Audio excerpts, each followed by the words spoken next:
Deesa બોયણ highway પર રિક્ષા અને car વચ્ચે અકસ્માત સર્જાયો। રિક્ષામાં શાળામાં અભ્યાસ કરતા વિદ્યાર્થીનો થયો આબાદ બચાવ।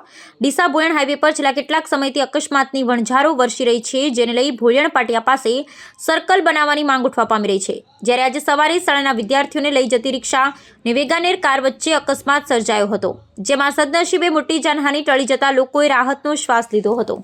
જ્યારે અકસ્માતમાં રિક્ષા અને વેગાનેર કારને મોટું નુકસાન થવા પામ્યું હતું।